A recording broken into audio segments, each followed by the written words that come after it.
गीता 5वें अध्याय का 25वां श्लोक।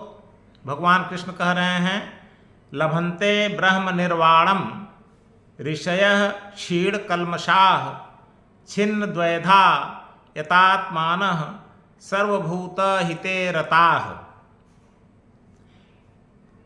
क्षीण कल्मषाः, जिनका कल्मष, जिनका पाप पूरी तरह से क्षीण हो गया है, समाप्त हो गया है, नष्ट हो गया है, जिनका पाप पूरी तरह से नष्ट हो गया है। तो पाप क्या होता है, कल्मष क्या होता है? कल्मष संसार से आसक्ति, संसार की वस्तुएं, संसार के प्राणी, संसार के भोगों से जो आसक्ति होती है, भगवान से हट करके जो संसार में मन लगता है और संसार में सुख खोजा जाता है, वास्तव में वही सुख अंत में दुख बन जाता है, वही पाप बन जाता है, वही कल्मष बन जाता है। तो जिनका ध्यान संसार से पूरी तरह से हट गया है, जो अपने को भगवान में लीन कर दिए हैं, जिन्हें अपनी आत्मा का ज्ञान हो गया है, उनको यहाँ कहा गया है क्षीण कल्मषाः, जिनका पाप पूरी तरह से क्षीण हो गया है, जिनका पाप पूरी तरह से नष्ट हो गया है। दूसरी बात, छिन्न द्वैधा, जिनमें संदेह सब प्रकार से छिन्न भिन्न हो गया है।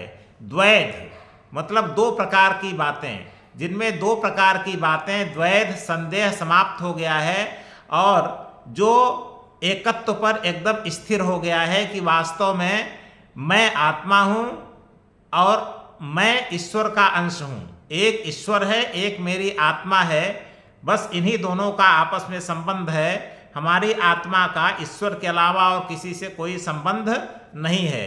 तो ऐसा जिसको निसंदेह ज्ञान हो गया है, जिसका संदेह पूरी तरह से समाप्त हो गया है।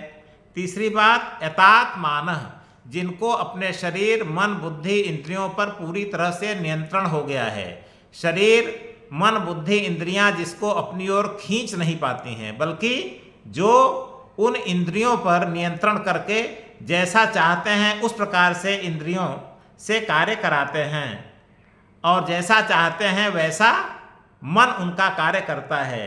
तो उनको कहा गया है यतात्मानः। और अगली बात, सर्वभूत हिते रताः, जो सभी प्राणियों के हित में लगे रहते हैं। यहाँ पर पूर्णतः ज्ञान योग नहीं है, बल्कि कर्म योग की बात है, क्योंकि कर्म योगी निष्काम भाव से हो करके ममता, आसक्ति, अहंकार को त्याग करके दूसरों के लिए कर्म करता है। तो सर्वभूत हिते रताः, जो कर्मयोगी बन करके सभी प्राणियों के हित में हमेशा लगा रहता है।